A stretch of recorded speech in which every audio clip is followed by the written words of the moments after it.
Welcome, everyone.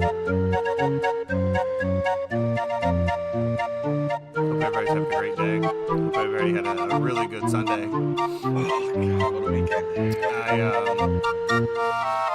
We are here. It's Monday, and we're here to do a recap show, and that's what it's going to be. I'm Tyson, your host from the Uninformed Fan, with my friend. Well, I guess quotation mark friend. I guess that could be pretty loosely considering the past events of the past 24 hours. Paper friend? Yeah, paper friend. Absolutely. Absolutely. Paper friend Jeff. Jeff, how are we doing today? I'm doing fantastic, man. What a weekend. You know, just all around. It just felt like a celebration. It was a long weekend. My sister-in-law on Friday after I got off the show, I'm sitting here and all of a sudden I get a text, "Hey, I need you to go do this right now." I'm like, "What's going on?" Oh, my sister-in-law, my wife told me my sister-in-law was standing in a school and her water broke. So a long 15-hour process before that baby finally, or no, longer than that actually. I guess it was almost 24 hours before the baby finally arrived. We're more than happy to welcome Antonia into our lives. Little baby girl, 6 pounds 6 ounces. Mom and baby should be home today, which is going to be a new experience for us because now we have 2 babies in the household under 3 months old. So yeah, it's going to be fun. Well, anyway, in the light of everything, maybe it's not so bad. Yeah, to go along with the 6 to 10-year-old and then everybody else at the Partridge in a Pear Tree lives here as well too. I thought Saturday, obviously tough one for your boys out there. We can get into that and break that down if you want, but there was a lot of things going on Saturday. A lot of good games as well. That Notre Dame and Duke game was phenomenal. Sunday was able to kind of sit back, relax, got a lot of housework done, woke up, watched Ryder Cup, got pissed off, hated the world, watched the Jags, then watched football, then was driving on my way to work. They told me they didn't need me. Got a chance to go out and watch some football with a few people, just missing my friend Tyson Thomas there with me. Who, for the record, everyone wasn't invited, even though the olive tree was, the branch was extended at some point there to actually leave the house, which, if you know that for me, is a pretty rare thing. But turns around, the olive branch was taken and then just smacked in the face with it. Let's go in to get in some football here. No, we're gonna start with the Bears because we're gonna bring in the 3-time here who is actually at it. So we're gonna start here with the Denver Broncos and Chicago Bears in Chicago. This one is probably the one that broke the back. Jeremy, if you want to go and come on in, I'll finish this and then we can get going here. This was the one that I feel like broke Chicago's back. This one right here. We were up 28-7 or something like that. Denver goes down the very first drive, scores 7 points. The Justin Fields and the Chicago Bears just rattle off 28 straight points. Justin Fields, the best start of completions of any Bears in Chicago Bears history, 15 for 15. He ends up going to the half 15 for 16 because of a Hail Mary. All of the stars have now aligned. Justin Fields' prices are going back up. We're like, hey, guess what? The coaches are doing some stuff here. Looks like we're actually going to be getting into it. And then I texted my cousin. I said, how do we lose this game? Because as a Bears fan, while we continue to ride the highs, we know that it's there, right? We know that something's coming, and can we weather the storm? We absolutely did not weather the storm. The defense, we knew, is Swiss cheese. It cannot stop anything. We knew that. And I said after the first time that the Chicago didn't score the second half, I said, we're in trouble. Chicago goes into the prevent defense in the third quarter. In the third quarter, I might add, 28-7, prevent defense doesn't prevent anybody. The Bears come down and have a 4th and 1 where they have a decision whether or not they can kick the field goal or go for it to put away the game. The coach decides to go for it, runs probably one of the most horrendous play calls that I think I've ever seen. You do not give the ball to your playmaker, Justin Fields. They turn the ball over. The very next play, Denver Broncos throw for, 40, 50 yards. They're in field goal range immediately. And then we have to see Justin Fields come down with a minute and a half with all of the pressure on him, and we revert back to the old Bears. We lose the game, and we continue to be 0-4. Updated draft picks. We now have picks 1 and 2. I don't know if that's anything to go with. Jay, you were there at the game. I texted you my feelings to help convey over there with the Boo Birds. I can only tell you what I felt like right here. I felt like somebody snatched my soul. And that was the Denver Broncos. They literally snatched my soul out of my body. I was checking hotel reservations at Disney. Luckily they were sold out. What was the sentiment in Soldier Field, bro? How was the weekend? It was a gorgeous day. We get our Uber. We get dropped off. We walk outside the stadium. We get to see the spaceship on top of that gorgeous field that is Soldier Field. We're taking photos. We're having a good time. People are tailgating. You should have seen. It was vibrant. It was Chicago. There was ribs in the air. There was burgers. There was dogs. There was people drinking beer. The people doing shots. There was a dude that got walked out of tailgate at 10:30 in the morning, and he looked like he was weekend at Bernie's. That man couldn't walk. In all fairness, he was probably primed for the game. Yeah, prime. At least he didn't watch it. Yeah, he's the lucky one. Okay? That man right there is the lucky one that did not get to watch. We get there, we find our seats. It took us a minute to find our seats. We got great seats. We're in the end zone. You see every single play. You could see what Justin Fields was seeing. It was gorgeous. First series, they go down. What do? 4th and 1. We bring out the punter. The Boo Birds start right there, and I'm like, this is how it's going to be all day. Nope. Boom. Defense gives up a touchdown. I'm like, yep, this is how it's going to be all day. Then guess what? That glimmer of hope that you just talked about, Justin Fields and DJ Moore showed up. I saw a sign that said 1 + 2 = 7. And let me tell you, that is the answer. And that is what should have happened. We were watching Justin Fields watch Justin Fields turn into a quarterback that we've been wanting. Like that glimmer of hope. Like when you know you're getting a bicycle for Christmas and you come down the stairs with that gleam in your eye and that hop in your step. And guess what? All we got was a picture because the damn bike is on layaway. We don't get it now. No.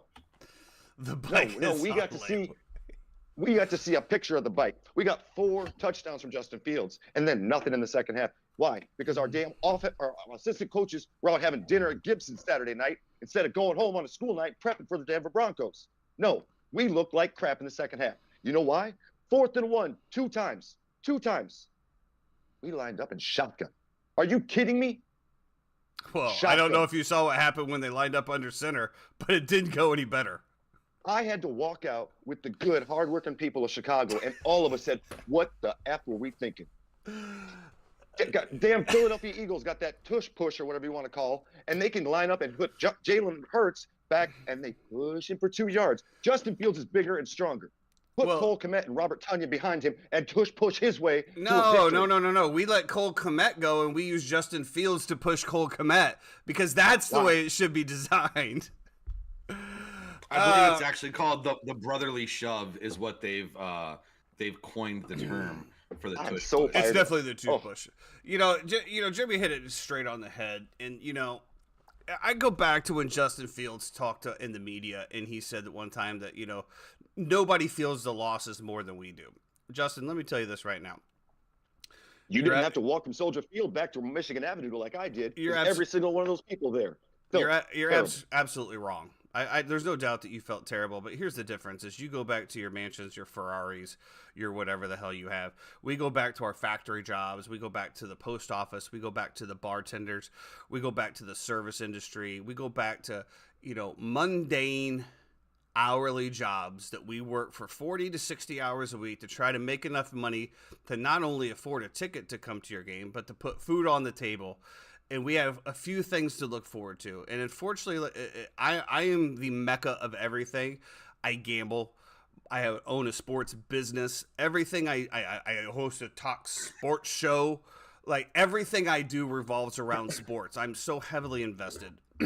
And to see what we saw yesterday at Soldier Field, once again, it was just an absolute roller coaster of emotions. The first half, nothing can be stopped. Check in Twitter. Everybody's out there. Boom. 1-2 this week, or 1-3 this week. We beat the Commanders on Thursday. We're 2-3. Now everybody's talking this, that, and the other. And what do? We changed the entire scheme for the second half. We changed our defense. We changed our offensive play calling. We are no longer being aggressive and throwing the ball. We are trying to run the ball. It doesn't work. We stick to the plan. And then, of course, at the end, when the pressure's on, we have a fumble, we have an interception, and that's just the way it goes. I think the announcer had it pretty much perfect. Justin Fields is having trouble seeing the field, correct? We talked about this as the fact that he's not able to see his progressions fast enough. He's not able to get it out because he's not seeing it correctly. So they had a great thing. Don't turn your back to the offensive line ever. If he's having problems, keep him straight forward. Keep him looking at the field at all times. Do not let him turn away and have to come back and find anything. And what happened? We ran it 3 times. 2 times the run was stuff, and the third time was a fumble where he got absolutely smashed in the back. He should have just obviously took it down, trying to do too much. I feel bad for the kid. I don't know if you saw at the end of it. Obviously, he was the last one on the field. Continue with his head down. I don't know, man. It's just a dumpster fire at this point. I have nothing more to say. I mean, we're on to hockey. I feel bad for Connor Bedard. Connor Bedard now has the entire weight of Chicago on his shoulders as the only potential spotlight in just a city that's filled with shit and piss. I don't know. I don't know what else to say. It's just extremely disappointing. I actually did very well in my fantasies yesterday.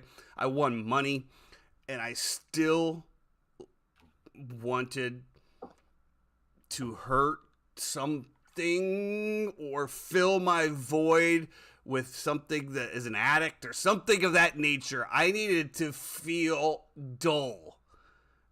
It was just, I don't know what to say. I don't know what to say. Jeremy, what do you? We're on to hockey. So at Gibson's, what were they eating? Steak? I don't know. Which coaches were there? The strength and conditioning coach, the assistant strength and conditioning coach, the wide receivers coach, the quarterbacks coach. Were they game planning, or were they like yucking it up with some wine and some cocktails? All sitting at separate tables with their wives and the kids, all sitting at separate tables. So I apologize. So are we saying that the coaches shouldn't eat? Are we just kind of putting this out there like?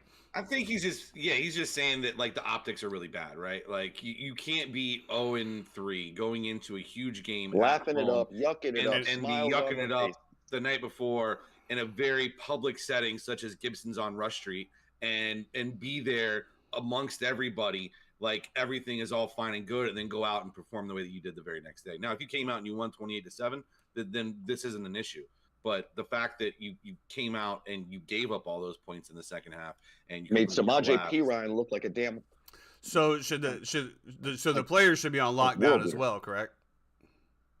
The players are on lockdown, aren't they? Are they? They're saying they're not allowed to eat out at dinners anywhere or do anything.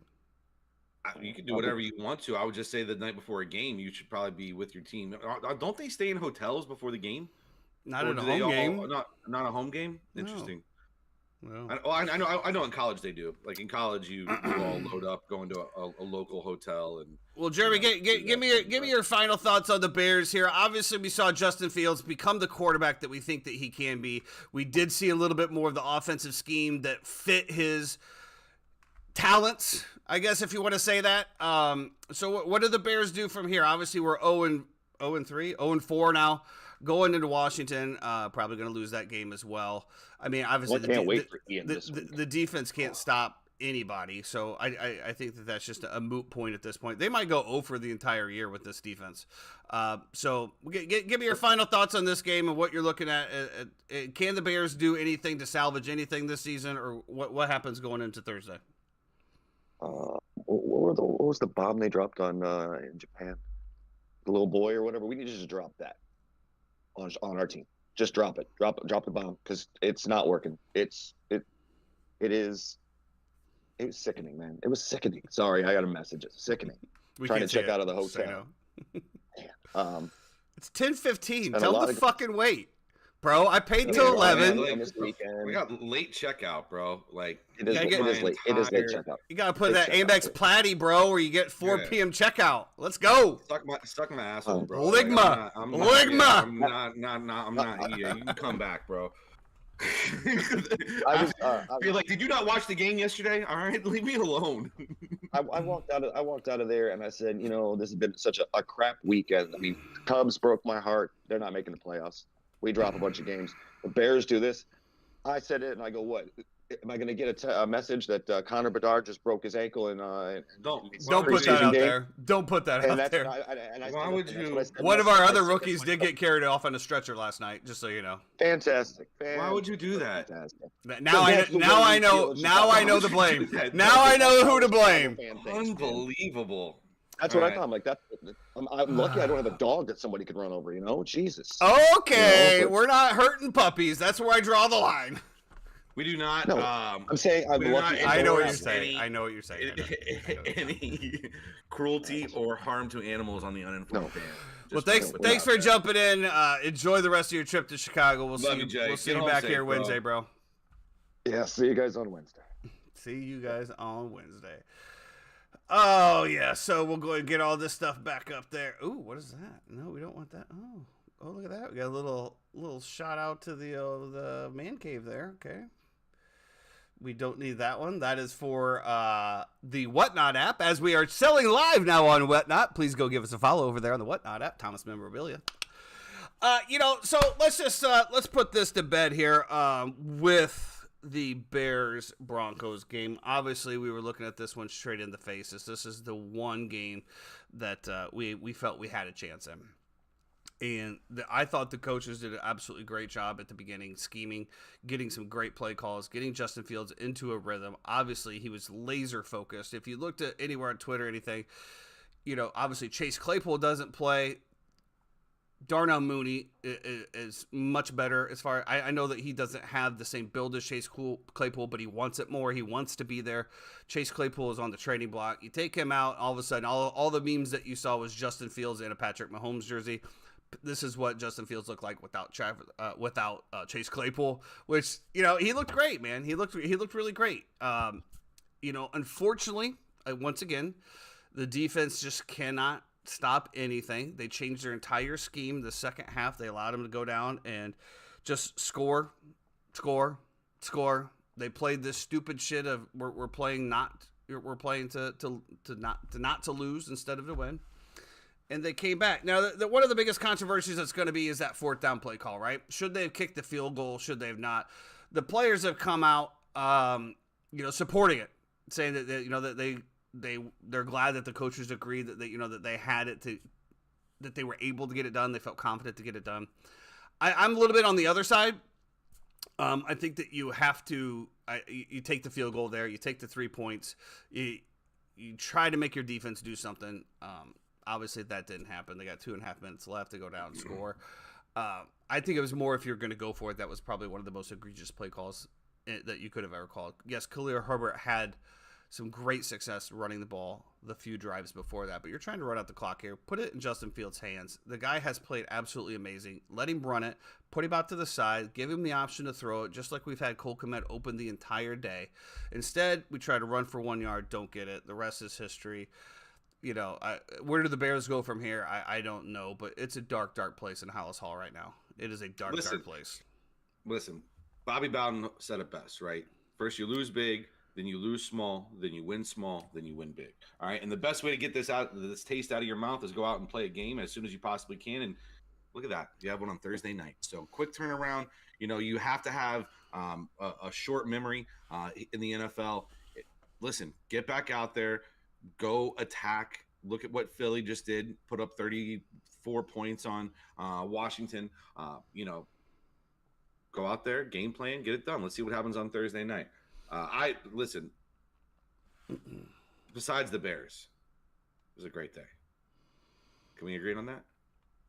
It wasn't a great day for me anyway. But Tampa Bay. I'm assuming you're talking about Tampa Bay going into New Orleans. 4-1 in Circa. We're getting there. Okay, go ahead. Go ahead. No, fine. Tampa Bay. Yeah, Tampa Bay. Listen, you know what it is over here. It's fuck the Saints all day, every day. That's just the way that it is. We don't like the Saints. Lattimore, I love to see you getting punked all the time, bro. You're such an overrated corner. The fact that you're tackling Mike Evans at his ankles as he blows by you. Now, listen, Mike Evans pulls the hamstring. Baker Mayfield looked great. I tell you what, one of the biggest turnarounds to me is Gadecki on the offensive line. Literally just taking Cam Jordan one-on-one as often as he could and really just standing up. I thought Baker did well. I thought we did well to move the change. The defense played great. This is the script that we have, man. Go down there and get it done. We have a bye week this week, so couldn't come at a better time to get Mike healthy and back out there with that little nagging hammy that he has. And, yeah, I mean, listen. Detroit next? Top of the division. Detroit is going to be the next game after the bye. Creamsicle game. It is. It was a good game. I had it on the secondary. No sound, but Baker did look good. Obviously we have that cheap shot from the Saints that bends Baker backwards. What a cheap shot too. Like, of all cheap shots, like, the guy's literally going to the ground. He's wrapped up, knees are on the ground, and you come from the side and hit him. And the ball had already been gone for a couple seconds. Yeah, it was bad. Just an egregious play, but it's one of those things that tends to happen in NFL when you got a man going full speed. Whether he tries to pull up or not, I don't know. But yeah, Bucs get it done over there and get it done in a statement win, 26-9. To your point, the defense looked great. I thought it was interesting though that the Saints chose to roll Derek Carr out there. Now, I watched a little bit of the Derek Carr. He just didn't look good to me. I think that shoulder injury is still bothering him. The fact that they just were adamant about not putting Jameis Winston out there. And then did I see at the end though they did put him out there? and he it was 26-9. Jameis came out and threw a pick. And he threw the pick. All right. So maybe that's why, the gunslinger mentality over there. Yeah. But what a great Kamara too. I don't know if you saw Kamara gets 13 catches in this ball game. You know what, dude? I kind of blacked out after the 1 o'clock. Crazy. I'm not gonna lie, dude. About halfway through the third quarter, I kind of blacked out. I took the other edible, and yeah. After I realized that my friends weren't gonna invite me out anywhere, I just went ahead and melted into the couch and enjoyed what time I had of the sun still up. There was a time Sunday when the sun just seemed to shine a little bit brighter, the air it just felt fresher. It was like 2:30 in the afternoon. It was I know exactly what time it was. It was such an amazing time, right? It was unbelievable. And then, the storm, Hurricane Denver comes rolling through, man. And it wasn't even Denver. It was just the Bears in general. But good win for the Bucs. And to Jeff's point here, we did go 4-1 in Circa Picks this week. Yeah. Both hit our mortal locks of the week. We're now both 3-1. I don't know why what is this? I don't know. Oh, okay. Yeah, and listen, it was about 2:30 when literally every bet that we had was just flying high, and that included. And you know what? I apologize. I'm going to take the Carolina Panthers on me. I think my hatred for the Minnesota Vikings has gone a little bit too far, and I want to admit that. And so, yeah, it's my fault. We'll be better next week. We're going to go 5-0. 5-0 next week. Listen, 4-1 is great. I messed up. And honestly, I messed up, but we thought that the Vikings were going to win the game. We thought the Vikings were going to win the game. We just didn't think it was going to be 5. Did you see the way that it played out too? Bryce Young has the ball on like the 25-yard line, rolls out to the right, stumbles, fumbles the ball. Minnesota picks it up and runs it in for a touchdown. Yeah. That's what I'm saying. We thought that the Vikings were going to win this game. We just didn't think they were going to cover. But let's get into those Circa Picks. Well, obviously the Chicago Bears was one of our Circa Picks. It was also my survivor pick, by the way. I picked them on both teams. Yeah. But luckily both teams didn't have a loss yet, so I get to use another buyback for both of those teams, and it's off the books. So that's the reason why we used that. But the Bears did cover the 3.5, so that was 1-0 on Circa Pick. Next up, we had the Steelers going into the Texans. We really loved the Texans here. We love the defense. We haven't seen anything out of Kenny Pickett in that Steelers offense, and we hit that one directly on the head. 30-6, all Texans, all day. They absolutely manhandled the Steelers. Love to see it. There was a little bit of rumblings in the chat, I do believe, on Friday with some of these Circa Picks.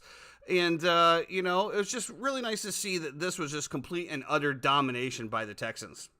Just domination. Yeah, I feel very validated. Our good friend Ricky Lacey, listener of the show, sent me this thing that C.J. Stroud hosts his teammates for dinner at his house almost every night. He has said that pressure is a privilege and that his teammates and their families are depending on him to be the best player that he can be. Listen, I tell you what, he's definitely breaking the mold of the Ohio State quarterback. Absolutely, and he looks incredible. He's making great decisions. He's making veteran reads. He's throwing receivers open, which is a key thing in the NFL. I can't say enough great things about what C.J. Stroud has done and the way that D'Amico Ryans has handled that Houston Texans football team. They run the ball well with Dameon Pierce. And listen, Kenny Pickett gets hurt here. Your boy Mitch Trubisky comes in. Looks like Pickett avoided any major damage, but it is going to be a few weeks. It looks like that he's going to be out for it. That's actually just what I was looking at for. I did see Mitchy Trubisky coming in 3 for 5, 18 yards. I'm happy for Mitch. Obviously, I don't want to see anybody get injured, but injuries are going to happen in the NFL. I'm very, very happy for Mitch Trubisky to get up there and get his shot. I think that I've always said that I thought that he had the intangibles to be an NFL quarterback. He was drafted by the Bears, and Bears are a quarterback killer. So we'll see what happens with him moving forward. Obviously, like you said, we're going to get a couple weeks of him. Hopefully he can ball out and just do what he needs to do until Kenny Pickett can get back in. Yeah, absolutely. All right, so what else did we have? We had the Minnesota, and then moving on next, we got Tennessee. So moving on, we had the Vikings Panthers. We had the 21-13 over there, which we just referenced. That was our only loss of the week this week. Yeah. Then we do go into Tennessee. The Bengals 3, Titans 27. Now, this was one that we, You didn't again, well, I didn't like the fact of 2 points, man. That's just where I was. If this was a plus 3.5, I would have been all over it. Vegas set the line just to bait everybody perfectly. The one thing I did like is that we talked about on Fridays, all of the money was on Cincinnati. There was nothing on there. Joe Burrow is not him this year. He is hurt. I think this might just need to be a little bit of a reset year for the Bengals. Jamar Chase. I agree. Frustration after the game. I'm open. I'm always open. Throw me the ball. And that was my biggest concern with the Tennessee Titans in that secondary. We know it's not the best secondary. I expected Jamar Chase to just run all over everyone.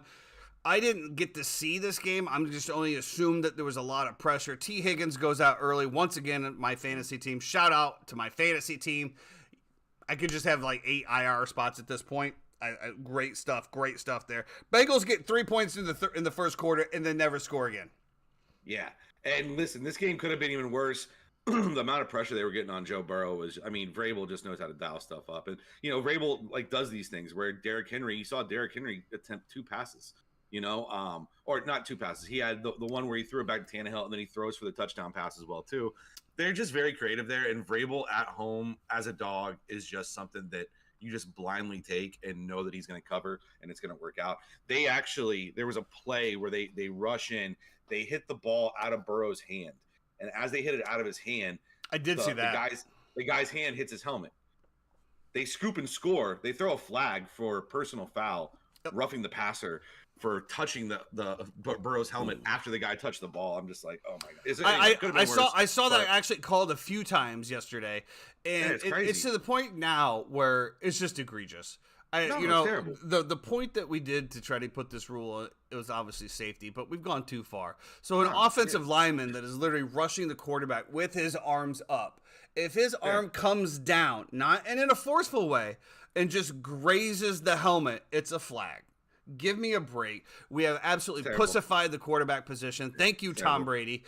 And it's absolutely egregious. It's absolutely egregious. Thank you, Tom Brady. From the bottom of my heart, thank you for bringing me a Super Bowl. I appreciate you, Tom Brady. Thanks for pussifying it. Our last one that we ended up, this one was a little sketchy. The New York Jets plus 9.5 against the Kansas City Chiefs. I'll tell you what, if you still doubt that Zach Wilson can throw a football in the NFL, I've got some dirt to sell you somewhere else, because let me tell you, that kid played with some serious heart last night. And I think that New York Jets team is buying into him. He had the late fumble there that didn't go his way, obviously. That was the back to killer. At the end of the game, he's over there. He's like, this is on me. I lost this game. The guys are consoling him. Let me tell you this. If that kid gets any type of protection, he is going to scorch secondaries. He has the vision. He's throwing some dimes over the – man. It's like, I hate to say that I agree with Chris Collinsworth here, but I'm going to agree with Chris Collinsworth here. It takes time. It takes time to learn an offense. It takes time to be accustomed to the NFL. And this is kind of what I was going back to, these rookie quarterbacks being drafted in the top 5, right? And it being expected to just interject and change the franchise immediately. It shouldn't be that way. We've gone from miracle workers to, we want to see a miracle worker out of a quarterback instead of developing them the way that they should be developed. Now, the kid's been in the league, 2 years now? Couple years. He was thrown in as a starter right off the rip. Again, we're coming from BYU. Yeah, okay, so some competition, but it's not like you're playing in the SEC where you're going to face defensive linemen that are going to play in the NFL every single week in and week out. And don't get me wrong, there's that same shit in the Big Ten and other ones as well, but he didn't play those conferences either. But you're starting to see a little bit. We saw the mobility to be able to get away from the rush. I saw a couple times, I'm like, throw the ball. He didn't throw the ball, and he just ran around and got it. I think that the Jets, and this is what Robert Zavala has seen, and this is why the Jets aren't going out to Morgan. Did I mispronounce the name again?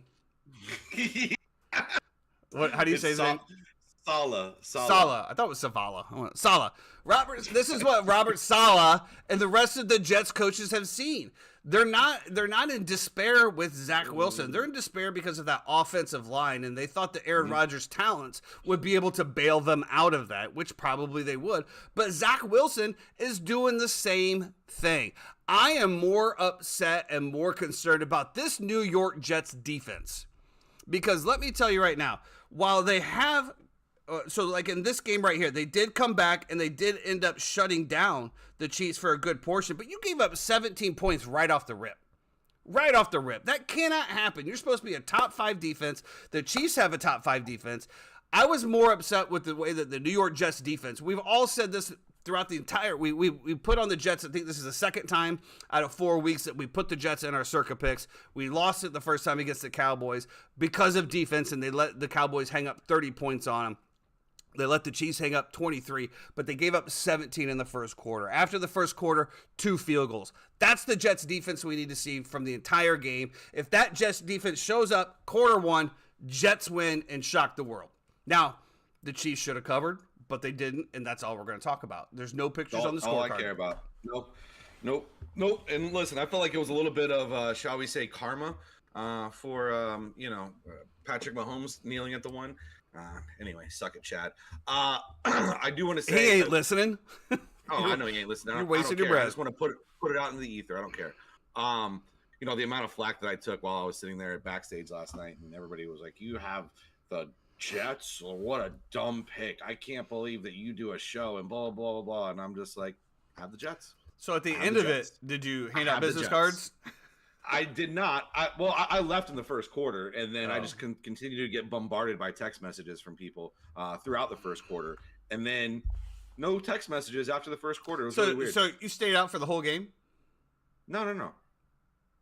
I left like 3 minutes into the first quarter. Oh, to go home or go home? Yeah. Oh, okay. No, to go home. Just home. I just like to have a timeline of your events. No, I'm not. Yeah. Listen, the days of spending 8 hours at the bar are long behind me now. Okay, long behind him, everyone. Woohoo! Listen, I thought Zach Wilson looked great. Better days ahead for Breece Hall. Better days ahead for the entire offense and the organization as a whole. I give them a puncher's chance to be at 500 this year, absolutely. And like I said, I don't think the drop off from Rodgers to Wilson is going to be as drastic as we think. They need to get Wilson out of the pocket, get him rolling to one side or the other so that he can make those plays on the run and get to the edge. We see them doing a lot of that with Baker as well too. Kind of that same mold. Well, the shorter guys have to get out. They have to get her out. They get can't out see. of the pocket. Get out of being attacked right there. But I felt like there were so many bailout calls for the Chiefs too at the very end. That's why this game pissed me off, bro. I was so mad at the very end of this. That phantom holding call on third and forever. Dude, third and 22. And do you see how egregious it was? They were holding Jermaine Johnson on the end. Jermaine Johnson is literally trying to jump up, trying to get away from the guy, and the official's just standing there like, "Oh, I'm not going to call that."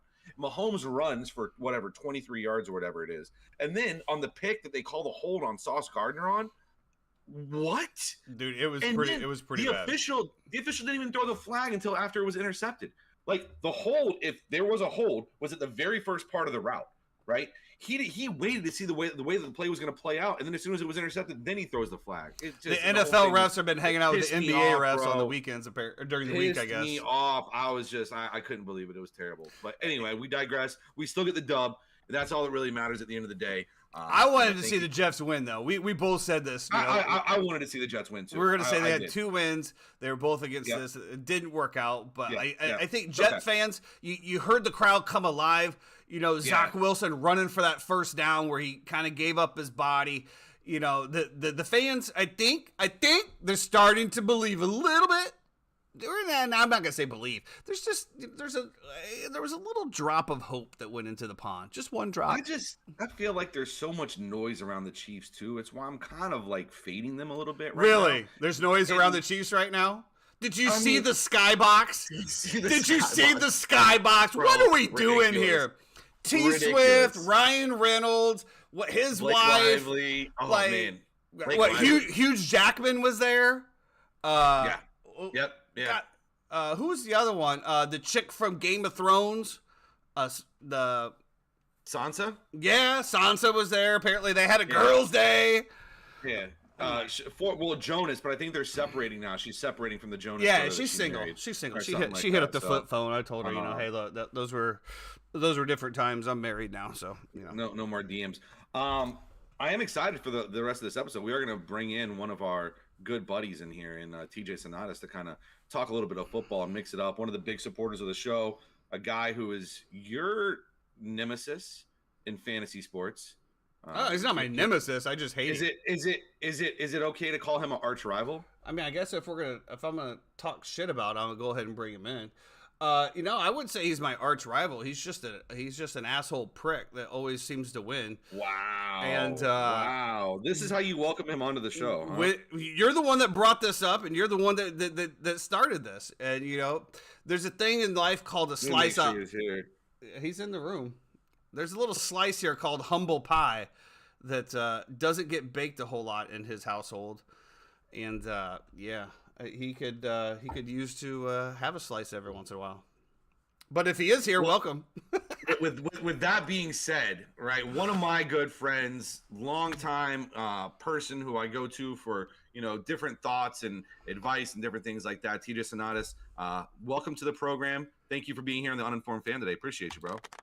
I appreciate you guys having me on the show. Of course, man. There's one thing. There's one thing I need to get off my chest really quick. Please go ahead. Every time I see an amazing one-handed catch, I have to now think: do Jeff and Jeremy think this is scripted? I can't even enjoy it. No. Is this scripted? No. Listen, it was only that catch, that specific catch, and the way that he caught it, the way that he set it up and went up and one-handed it with back. If only it would have been barehanded, it would have been more impressive if it was barehanded. Yeah. But the fact he has gloves on. Yeah. See, I feel like that was more of a wild take than me saying that it was on purpose, right? Jeremy's barehanded comment. I mean, come on. Yeah, just the speed that these guys play at, especially in Division I. And they had top 10, and there was like 3 this week. And I'm like, oh, do Jeff and Jeremy think this was on purpose? It's crazy, but it was funny. I know it was a little bit of shit, but it was funny. It was just that specific catch. I felt like was, I don't know. Anyway, it's understood. Neither here nor there. Did you get a chance to watch any football yesterday, or do you have to work? I could be honest with you. I was a little hard on you guys with your Circa Picks, but I did tell you privately, you guys are following a blueprint of success, and you are ignoring the hype of like, oh, it's Joe Burrow and Jamar Chase versus Tannehill and whoever, and you're sticking to a blueprint. And I'm not gonna lie, if you guys, I think it's this. That's why this circuit thing, the format is so cool, because you put the money up front. You're not individually obviously betting every game, so you could stick to what we have seen over the last 20 years of watching and gambling on sports, right? Because it's very easy to say take the tight. I could tell someone that, but to actually do it is a whole different situation. And honestly, I give you guys a lot of props for sticking to the home dog theory, because it's always cool to say, but no one ever follows it when they want to put their own money on the line, right? Yeah. It's not sexy. Do we have a theory? Zach Wilson and Ryan Tannehill and so on and so forth. Well, this week, if you looked at it, we took every team that we took was a home team and an underdog, pretty much. No, I did, and it's incredible. I mean, there's a formula there. Go ahead. Let me just say real quick, I apologize out there in YouTube world if it's dropped. That we're having a little bit of a connectivity issue, it appears. Shout out to Spectrum once again. You guys are the GOAT. Appreciate you. Go ahead, back to that. As soon as TJ comes on, the connectivity issues start. Unbelievable, really. I hope it's not my fault. Did you? No. Did you? Did you get a chance to watch any of the games yesterday afternoon? I did, and honestly, I was following my fantasy and all that fun stuff, but I was really not to go back, but focusing on your plays. And you guys could have went 5-0. In the first half, you had everything on lock. A couple things I'm definitely seeing. I think it's funny just how tough and how everybody loves Herbert. The guy gets hit late out of bounds, and the DN goes up from the Raiders that doesn't hit him, apologized to him. Herbert shaking hands with the other team. I'm like, God, this guy's like the poster child for, 6'5" quarterback, strong arm, great personality, good looking dude. And I just thought of that. Like, that was one thing where I'm like, if that was any other normal human being, like Tua or anybody else, they'd be in a wheelchair out for 4 to 6 weeks. What a game from Khalil Mack on that game. Just, 6 sacks. Unreal. Absolute beast mode. Let's also not forget he was on the Chicago Bears. We decided to move on from him as well. This was a game that, we brought up the Raiders-Chargers game that I had circled on there. I liked him at 5.5. Then Jimmy G obviously doesn't play. And, that kind of did it for me. They barely cover, though. They cover with the 6. I think it closed at 6 or 6.5. They closed it at 7. I know that Jeff was really excited to watch this rookie quarterback from the Raiders. Aiden O'Connell, man. Like, yeah, absolutely. Especially going against that defense. Like, that defense that has proved nothing to us the entire year so far. I thought Aiden O'Connell had a shot to come out and light it up. Devontae gets hurt, tough. There's a big Jacoby Myers callback that they had as well, too, which I thought was a very ticky-tack offensive pass interference, but neither here nor there. TJ, in terms of games that you saw yesterday, was there anything that really kind of like stood out to you? Like, I mean, obviously the Buffalo-Miami game is tough, but we'll say this. Yeah, I'll say this. Buffalo is now a balanced offensive attack. They didn't run super successfully, but they had, I think, from all their running backs combined, like 25 carries. Josh Allen usually puts up these stats with 15 rushing attempts and 40 pass attempts, right? They put up almost 50 points with him throwing 25 times. And to me, I think the Bills are a team now. I mean, they've always been a force, but they're a team now where you got to respect both sides. You got to respect the running back plays, the rushing plays, not just Josh Allen throwing 50, 60-yard bombs. That was one thing that stood out to me, that they were like extremely balanced, Yeah, I think it's time for Jeffrey to start giving some flowers to the Buffalo team here, because he's been pretty harsh on him. He's been pretty down on Josh Allen, and every chance this guy can get, he's going against Buffalo. And there was a point in time where he's like, there's no way. There's no way. We're looking at Dolphins. I'm like, bro, this is a stay away game. Again, until a team shows us their true colors, we just have to take it at what it is. We didn't know. The Buffalo Bills just absolutely came out and dominated this game from start to finish. With the safeties, with who's the safety who was missing? Not Poyer, the other kid.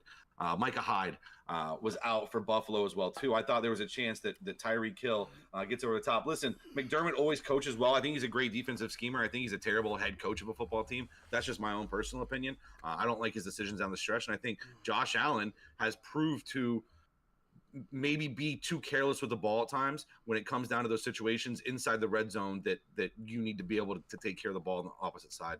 But yeah, a great game from Buffalo yesterday. There's nothing to say. I mean, it's kind of a throwaway game. They get their ass kicked.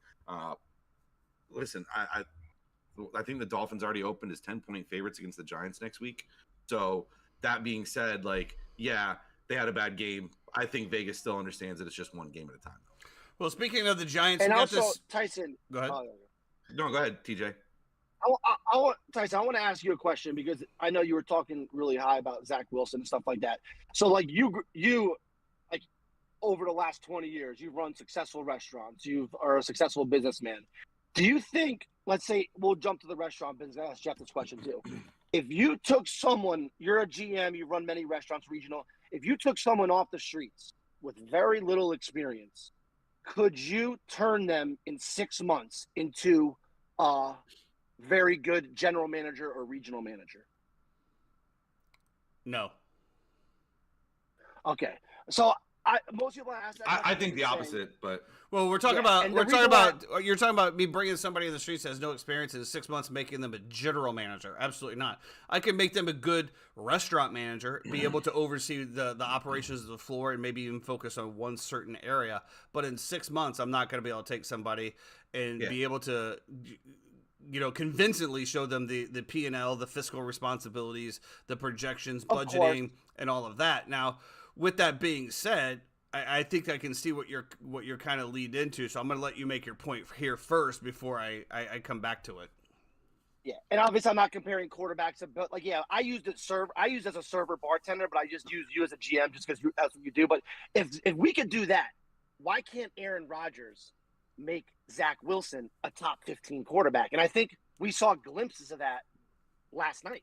Well, the point. I didn't actually get to that, but there was a lot of chatter in that game. Of course, Aaron Rodgers was in attendance at the game. And I don't know if you guys heard the commentators. Aaron Rodgers says he plans on being back this year and playing football. That's how he's rehabbing 5 hours a day. He plans on traveling with the team now from here on out. I think that's absolutely great for Zach Wilson. And I think that's exactly what they need. And I think that's why you're not seeing him going out there and mortgaging the house for another quarterback. Because Zach Wilson has the intangibles. And this is kind of what I was going back once again on my thing on Friday about taking these top 5 quarterbacks and expecting them to turn around a franchise immediately. There's a growth curve in the NFL that you are going to see like no other position, no other conference that you're going to see in any other thing. It's the echelon. It's the top of the top. You've got the top people playing in this division that are the best at their respective positions. You cannot expect somebody that has to scan the field, read defenses, go through 3 or 4 options right off the route. Now, we're not talking about somebody just running a route, right? We're not talking about somebody blocking or somebody bull rushing or somebody cutting into an open. We're talking about somebody that has to evaluate the entire game. And I just don't think – I think it's a very, very rare breed for somebody to be drafted and then just go in and make that impact. I think it absolutely is a developmental phase. You see Aaron Rodgers didn't start right away. Look at how he did. Tom Brady didn't start right away. Look how he did. I think that we need to get back into the development aspect of quarterbacks before we just throw them to the fire. But then you have freaks like Anthony Richardson that is going out there and just slanging the ball and getting her done. So, I mean, that's what I don't know. There was a lot of people talking about him, should he even start? But they saw enough of preseason to be like, hell yeah, this dude's starting. I mean, Peyton Manning threw, I think, 30-plus interceptions in his first season. And, like, you're exactly right. These teams, there's no time. They don't give any time to develop anymore. The fans don't give them time. But, a lot of these quarterbacks struggle. John Elway went 1-15 his first year, if I remember correctly. A lot of these quarterbacks struggle early, and nobody wants to give them a couple of years. Zach Wilson has all the tools. We all know that. And now, finally, with an Aaron Rodgers push, we're finally seeing it. But it's only been a year and a half. I say finally kind of sarcastically, but I catch myself doing it too. We give these guys no chance to develop. And Tom Brady was a Super Bowl quarterback, and he wasn't very good early. His defense bailed him out, and then he became great. I think it's a what have you done for me now league, right? It's what have you done for me lately, and I think that's a part of how it comes. Fans are tired of losing. You look at Chicago, we just continually lose. I mean, but then you watch and you saw the first half that Justin Fields did. So there's nothing to say that this kid cannot be a successful quarterback in the NFL, regardless of it's Denver and the worst defense, second to worst defense besides your own. In the league, you still have to make the decisions and you still have to make the calls. It's a double-edged sword, man. I don't know. We'll see what happens with these young ones, but absolutely, Aaron Rodgers being involved, I think is that's just so great, man. That's great for Zach Wilson. That's great for the New York Jets. I think that the Jets are gonna be okay. So, TJ, speaking of developing quarterbacks, and, one of the best guys to do it so far has been Brian Daboll. And the way that he, molded Zach Wilson, the way that he molded Josh Allen, the way that he's now molding Daniel Jones to where, Daniel got paid last year, or this year, I'm sorry, this past summer. And it's been a little bit of a struggle so far for the Giants. And obviously you're a Giants fan. We want to talk to you today also because the Giants play Monday night tonight against the Seattle Seahawks. What's your thoughts so far on the season and the way that it's kind of broken down for the Giants? I mean, we're Pro Fantasy Football Focus as Andrew Thomas is a top 3 left tackle. We haven't had him for the whole year. We don't have Saquon Barkley. So I think if you take your best left tackle or one of the top left tackles off any team and you take your number 1 weapon off any team, it's hard to really critique your own team. I think like most Giant fans, I don't know if Daniel Jones can get us to that next level, and I'm a little worried. I think why we're hesitating signing Saquon is, do we want to just be a first-round playoff team for the next 4 to 5 years? And that's, I think, a lot. I think almost half the teams in the league right now are struggling with that. Daniel Jones, 6'5", runs a 4.6 40, can deliver the ball okay. I do notice, like, if he's like making a second or third read, his accuracy goes way down, which is like most quarterbacks. But is he a guy? He's no Josh Allen. It's not even close. But is he a guy that can get us to that like next point? I have noticed a little more like intensity with him, and because he does have those antics on the field, kind of like Eli did, if you remember. It was sometimes hard to believe in Eli because you felt like when you looked at him, he didn't believe in himself sometimes. But Eli always just looked to me like he didn't know what the hell was going on. He just always looked confused to me. I know, and every Giant fan, our only argument is, hey, he got us 2 rings, so we die by that. But we know, as a true like Giant fan, man, a lot of times we were really worried about Eli. But to answer your question, the Daniel Jones thing, we're starting to surround him with weapons, and it's hard when you see how little time he has to throw. But let's be real, he's improved every year so far.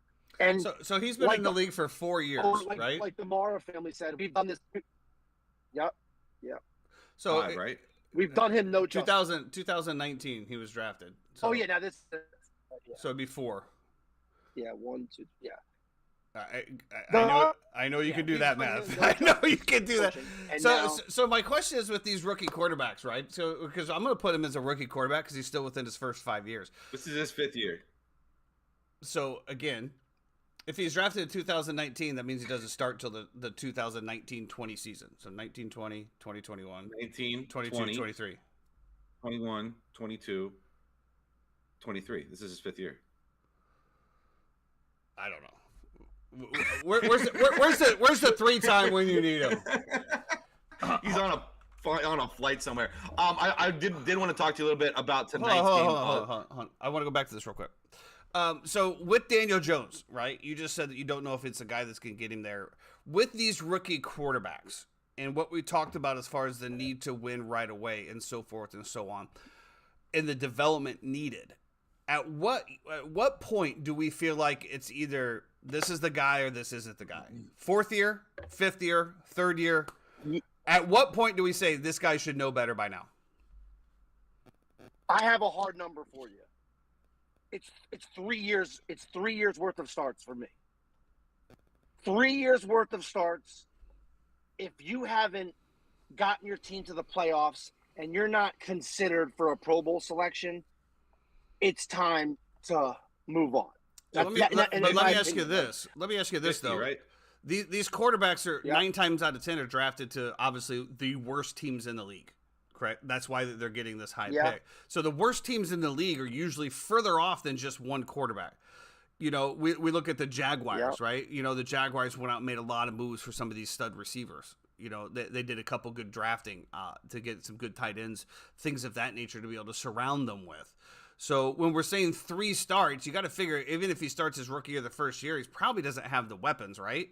I mean, you're talking maybe the 2nd, 3rd year.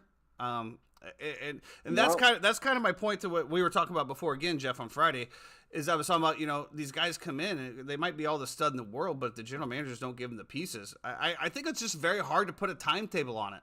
I think it really is. I mean, look at like RG3, Andrew Luck, those guys, that continue to progress. I don't know. I just think the longer you're in the league, obviously, the better you're going to be. And then you see a Brock Purdy come in that just does it from the beginning. But is it Brock Purdy or is it the Shanahan schemes? Is it the way that he designs his offense for the quarterback? It seems to me, if you told me I'm putting Justin Fields on the San Francisco 49ers, would they be as good or better? Or worse? I've been saying this forever. You can ask Jeff. I go, I feel like if Fields had Shanahan, I know we say that about every quarterback, but if Fields had Shanahan, he would be a Pro Bowler. He'd be doing just as good as Purdy. I'm going to throw one more question back at you, Tyson. Fields, did that 16 for 16 first half buy him a full season at quarterback? Because I think it did. I think I've said this on a lot of the blogs, and if you guys follow the Uniformed Fan on Facebook, you see a lot of the comments that I make on there. I've said this. There's an itching for Tyson Bagent to come in and see what he's got, and I've said this from the beginning. There's nobody that's going to take number 1 snaps this year unless it's Justin Fields, unless he gets hurt.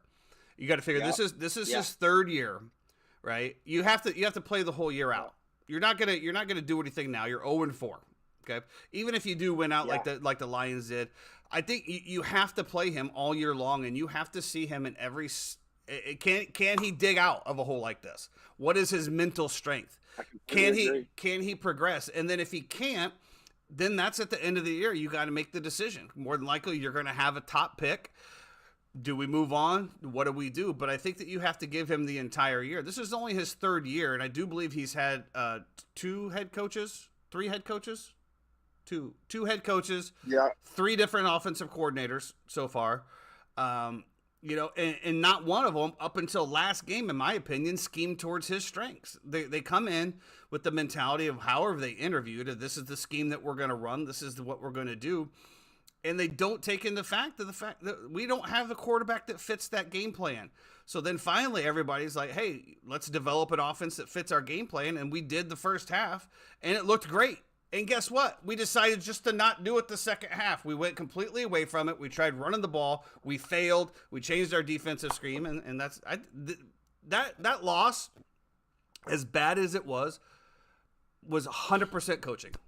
100% coaching. A quarterback's going to make mistakes. There's going to be fumbles. There's going to be interceptions. That loss was 100% on the Chicago coaching staff and not on Justin Fields. Hot take. Yeah, no, I completely agree. I mean, they started TJ said they started the game pretty well. I mean, like coaching wise, you know what I mean? Like exactly. And then they changed the entire scheme the second half. I don't get it. A great game. Maybe that was the NFL script. I don't know.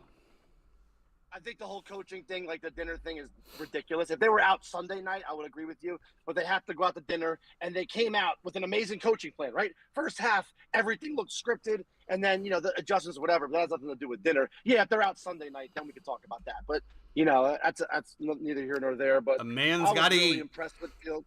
Yeah, I was really impressed with Fields. And to me, like what you just said, you go 16 for 16 versus an NFL team, and it's a quarterback evaluation year.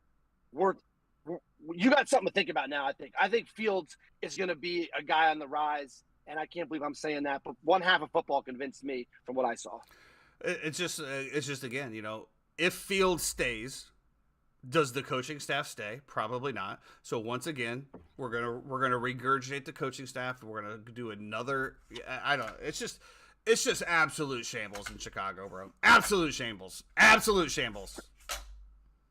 What did we so tonight? Seahawks, Giants. Giants are plus 2.5, I believe. I saw that correctly. Let me just double check. I have it +2 on the Score app. +2 on the Score app. Okay. TJ, any way that you lean here? I mean, listen. Yeah, if we're gonna follow the script, home dogs. I mean, we might as well go with the home dog again. But what are your thoughts? I know we don't do leans. Like that's like a reputation we've had for a long time. I'll say this. I think this spread is maybe pick 'em if we have Andrew Thomas and Saquon Barkley. Then I'm saying pound the home team, the energy. But I'm skeptical. I do like, though, how we competed with the Niners slightly in the first half and like midway through the third quarter. So, I say it's definitely a no bet, but I'm hopeful. But as you can hear in my tone, like listen to my words, not my tone kind of thing. I don't feel good about it. I do think, this is, so they played last Thursday, correct? Yeah. So they played last Thursday, and now you're getting like a Monday night, so you're getting a huge gap in between to be able to give a guy like Brian Daboll time to scheme. I don't know. I feel like there's going to be some points scored here. Unfortunately, I'm going against DK Metcalf in the big league. I need less than 14 points out of him to hold on to this. That's going to be tight. But I think it's going to be really, really close. So we'll see what happens. Tyson, anything else you got for our good buddy TJ over here? I do not. TJ, thanks for dropping in, man. Appreciate you. Hey, love the show, guys. I think you guys are doing great work, and thanks for having me on. Thanks, TJ. Appreciate you, bro. Talk soon. I love you. All right, later. Some good stuff there. You know, like I said, I think Jay Swin did type in the executive 5th year. So I don't. Maybe it's his 5th year. I don't know. It is his 5th year. Yeah. I don't So know. he got 2019. I'm going with you. I'm going 2020, with you. 21, 22, 23. I'm too much. I'm too much on math today. So yeah. By the way, did you watch any Ryder Cup? I did, and let me just tell you, you know, we said this from the beginning, man. We said that we you know, and I know the golf boys were all about the teams, and they thought that was fine, and the team camaraderie. And where did we fall? The team aspect. We waxed their asses in singles. We got waxed in team play, and you know, it's just embarrassing. It just, you know, that's how Sunday started. You know, shout out to Europe, man. It just seems like they want it more. I don't know. They care. They care. We don't care. Probably the most egregious thing that I think that happened in our group chat, as I said, is patriotism dead in America, and somebody responded, "What is that?" And I think that just goes right through the fucking heart, bro. There was a time in this country when flying the flag mattered, when the values and principles that we thought that the flag stood for and does stand for mattered, and we were a beacon. And through dirty politics, shit administrations, over decades of shit foreign policies, yada yada yada, the rest of the world hates us. And not only does the rest of the world hate us, half of our own fucking country hates us. Hates to be in their own country. I mean, and I think that's just the biggest point, man, is it really feels to me like patriotism is going across the wayside, you know, especially when you see it in sports, you see all this stuff. I don't know, man. I was actually, I think this was 2 years ago or a year ago, I was actually booking tickets to go to this event. I thought it'd be awesome to go over on foreign soil, to be in my American flag shirts and be like, let's go. I am so fucking glad I did not do that. I was thinking that the entire time. Could you imagine if you went and spent 10, 20 grand on this trip and then go out and watch those turds that they just dropped out there? Meanwhile, the rest of Europe is rubbing it in your face. And let me tell you this, the Europeans, they rub it in your face, but they do it in a nice way that you can't really get mad at. I was getting so angry. I had to turn it off, dude. I was getting so pissed off. I thought it was awesome, dude. Like you were talking about the backswing. Whoa.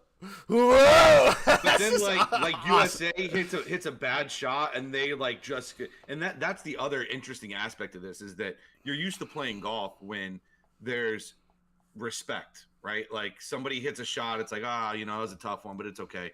This is an environment where you hit a bad shot, everybody is cheering that you hit a bad shot. And let's just have a disclaimer here. This is the exact same way when it's on USA soil. 100%. Disclaimer. Funny, like they talked to John Rahm after about the fans, and he's like, you know, listen, all I can ask is that they just be respectful. And they were, man. I mean, at the end of the day, they talk their shit, but they do it in a way that is respectful, and you can't get mad at it. And then that just makes you more mad inside. You were speaking about patriotism, and one of the guys who played the best for USA was Patrick Cantley.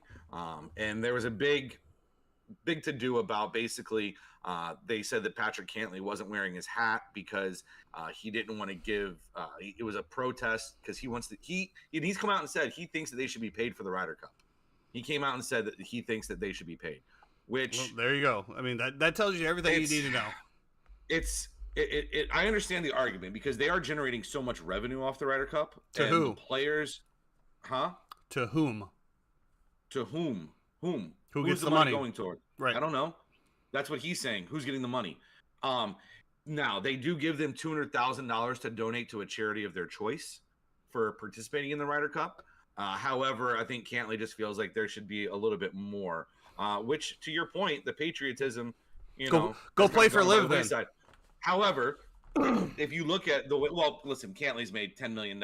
He exactly. won the FedEx Cup for $15 million a few years ago. Like, exactly. He's made $50 million in the past 3 or 4 years. That's just on the golf course. That's not even with sponsorships. Which, by the way, the hat that he wears is Goldman Sachs. So I'm pretty sure they're paying him a pretty nickel to wear that as well. Now, the thing that happened is that they said there was a break in the inside the U.S. locker room about this, and the fact that Cantley wasn't wearing a hat. So you saw everybody doing the hat tip after the end of Saturday in the 4-ball session they had there. Then there was the big Rory McIlroy, Joe LaCava thing on the green, if you saw as well too, where Rory felt like Joe didn't get out of the way of his line, and so there was a big to do about it. I don't know if you saw Rory screaming at him in the parking lot. I did. Going crazy. Like, and then Rory's apparently there was a somebody. report the next morning that they worked it out. Then after they said no, they never did. They said no, we didn't talk about anything. Just the entire thing to me was a little messy. The thing that pissed me off the most though is Ricky Fowler. And listen, I understand that golf is a gentleman's game. However, I am never in my life just giving a putt to a team or to a player who that is the clinching spot in victory. Unless it's like literally, And then there was some meat on that bone. There was meat on the bone. And here's my thing too. Like, Ricky, you're down by 1 and you're on 16, which is a drivable par 4, sure. But why are we not dumping 3-wood into the bunker like every single other person did on that day, and then hitting a bunker shot, which you're so good at, hitting a bunker shot and letting it run down to the hole and tapping in for birdie? I saw. Why is that? Everybody that I saw went for that green. Everybody went. No. They went for the green, but there was also far enough left where it wasn't wet. You know what I mean? And how many of them hit it in the bunker? How many bunker shots did you see on 16 yesterday? It was a ton. My thing is I go back to Zach Johnson, and I go back to looking at him as the captain. I think he absolutely failed as team captain.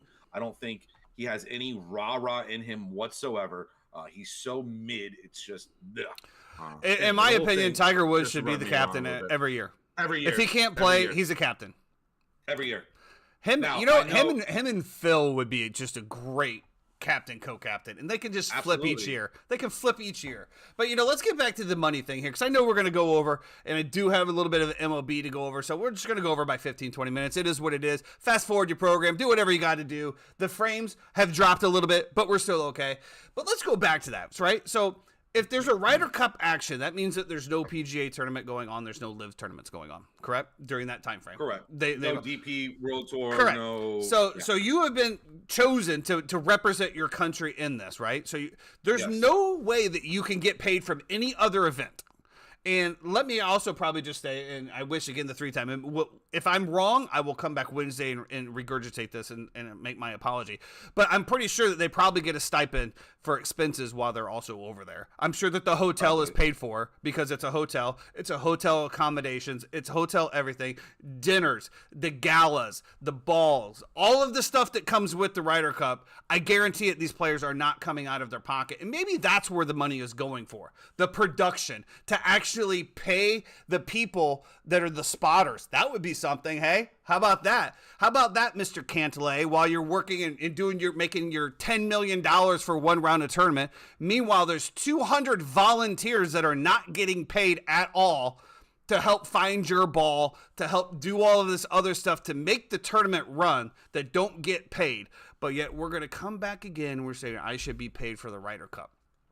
You know what? Again, I just think back, man. I think back in the olden days when and not that this is a spotlight in our history, but when the wars were going on and people were actually fighting for justice, and they just couldn't wait to sign up to do the right thing that they thought at the time to represent their country. And now it's just like it's let's go back to John F. Kennedy. Ask not what your country can do for you, but what you can do for your country. Okay, so that right there. Patrick Cantlay just said it right there. Okay, if I go over there, what's in it for me? And to me, that's not, and that just goes to show my point again. Patriotism in the United States is fading and fading, and I'm looking right at you politicians. You are the reason why everybody is going away from patriotism by your policies, by your actions, by the things that you do. It's on you. It's on you. That's a pretty sad thing that we have to talk about that when it comes to the Ryder Cup. Because, I mean, the people that don't have money, the people that bleed, would just kill to have an opportunity to be in the Ryder Cup, to represent our country, to be able to bring home, to be able to be in the Olympics, to bring home a gold for the country. And it's not even about that anymore. It's about woe is me. How have I been oppressed? How have I been shunned? What opportunities am I not being given? And now, of course, with the Olympics, we're going to let men that dress up as women compete. I mean, give me a fucking break. This world has gone batshit crazy. Clip it. Don't give a fuck. Anyway. We have reached October, and that means two things. One, the Cubs aren't playing, and two, it's postseason baseball, baby. Let's get it on. Let's start with the National League. So we do have the matchups. The Marlins are going to face the Phillies here. I think this is going to be a great series. The Marlins just poured it on at the end. They got a lot of young kids, a lot of rookies, a lot of people that are just happy to be there. I'm going to be really, really invested in this series. I am still going to be rooting for my man Kyle Schwarber, though, on the Phillies. Schwarber Slam, you always going to be a Cubby to me. I appreciate you. We've got the Atlanta Braves. They're going to have the first round bye. And then on the bottom half, you got the Arizona Diamondbacks with the Milwaukee Brewers, which to me were a very, very shocking team to come out this year. The Milwaukee Brewers come out, win the NL Central. And I will say this, that the NL Central wasn't very tough, but the Cubs finished higher than they were supposed to be. The Cardinals just absolutely, the wheels came off. The Pirates were the Pirates, and they pretty much cruised to this. Speaking of the Cubs, with about 15 games to go, we were 2 games back of the division. Out of the last 15 games, we lost, I believe, 13 of the 15 games to miss the playoffs by 2 games. So shout out to Chicago. Once again, giving your town absolutely fucking nothing to cheer about. You guys are the GOATs. The GOATs up there, baby. And then we got the LA Dodgers down there that's going to take on the winners of that one. So, Jeff, let me get your prediction here for Miami, Philadelphia. Who you got? I like the Marlins. Let me see what are the let me see if we have any odds over here. I'm going to take the Phillies. I'm going to take the Phillies here. I had a Philly fan come up and talk smack to me yesterday, and it just pissed me off. And so rightfully. Well, I mean, let's be honest. Philly fans are terrible, right? I mean, they're absolutely garbage. So I was like, yeah, you know what? Fuck that. Plus 175. Marlins here. Listen, good young team. These are 5 games. Best of 3 series. I'm sorry, best of 3 series. Yeah, I think in a best of 3, I think the Marlins can pull this off. It's going to start tomorrow at 8:00 when they run out there. Hopefully, we can come out and open up with a series dub. So give me the Marlins here. What? I'll tell you in a second. Arizona, Milwaukee. Give me the Diamondbacks. I'll go with the Diamondbacks as well too. I like the Diamondbacks. I think they've been good all year. All right. Corbin Carroll, stealing bases everywhere. Let's move over to the AL side. We got the Texas Rangers versus the Tampa Bay Rays. We got the Orioles, who won that division. Shout out to the Orioles. You guys just you put it together all year. I didn't think you were going to, but you did. And the Houston Astros that are getting to get the bye there. On the bottom half, we have the Toronto Blue Jays, which was your pick to win that division, and the Minnesota Twins. I think the biggest takeaway that we can say right here is out of 6 teams, the AL East has 3 of them. That's nuts. Yeah. That's nuts. The AL East is always one, but it's just a great day when you don't see the Red Sox or the Yankees in it.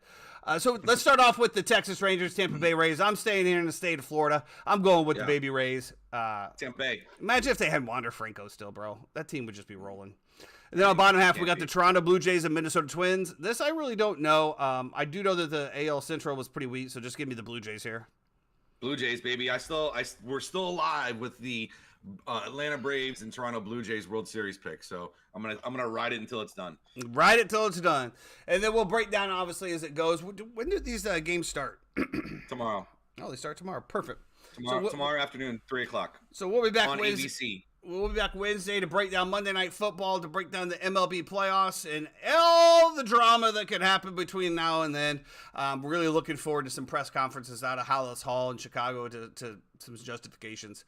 The best part, I didn't even say this, but the best part about that game was there was Ryan Poole that was like right there and they were videotaping him.